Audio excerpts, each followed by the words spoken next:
Today we are sharing with you my personal family recipe, which is a Fuzhou tradition, and we are making fish balls.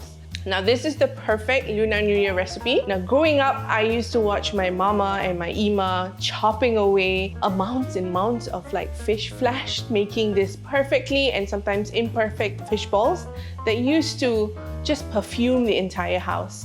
And this is such a special recipe for me and hoping that you can try it too.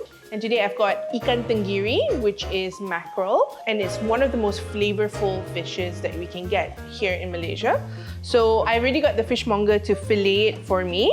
And what I want to do is remove the skin and also the bones. We're going to just cut an insertion here. We're going to run our knife and pull the skin as you're running your knife alongside the flesh. It's okay if the fish breaks apart. We're going to be chopping it up really finely anyways. And it should just remove right off like this. So that's the skin. We don't need that.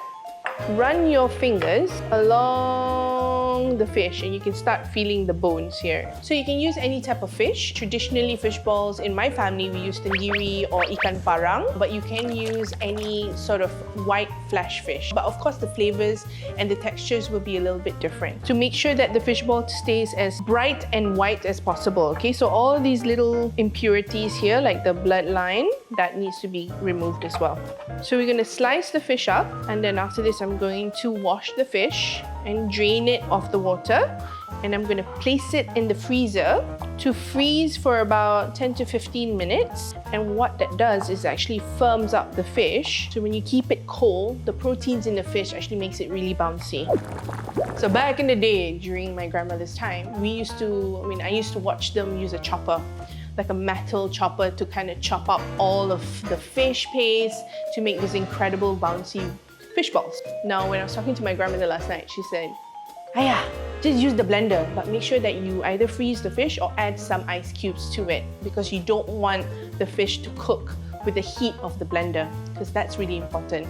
That will affect the bounciness of the fish ball." Oh, that's beautiful. Look at that. Now, the important part in this whole process is actually to start sort of mixing and beating the fish paste. So what this does is it kind of retracts the protein and makes sure that all of that beautiful fish becomes nice and firm and bouncy.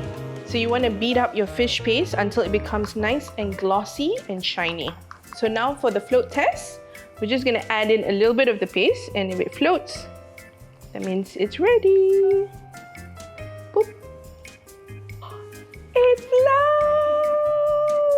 So the first thing we're going to do is we're going to season our pot of boiling water. It's very steamy.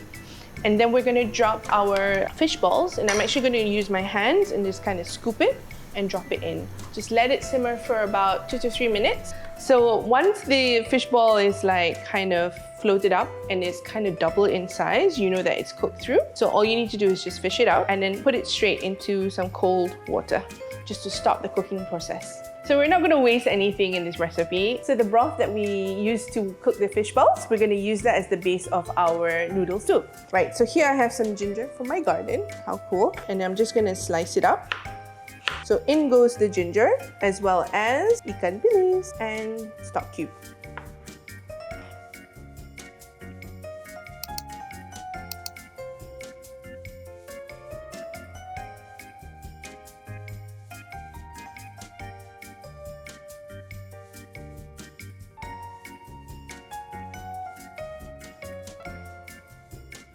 More than anything, this just reminds me so much of my home and my family. So let's give this a try. Fish ball. The flavor. You can actually taste the fish, and it's just so delicious. Now, it's very different from all the fish balls out there, which is really bouncy, which is nice. This has a little bit of a bite, bounciness, but most of all, it's just packed full of that beautiful fish tenggiri flavor. And that broth, so good. And here's me signing off, and Happy Lunar New Year to the year of the horse. I'm just gonna continue eating this because it's so good.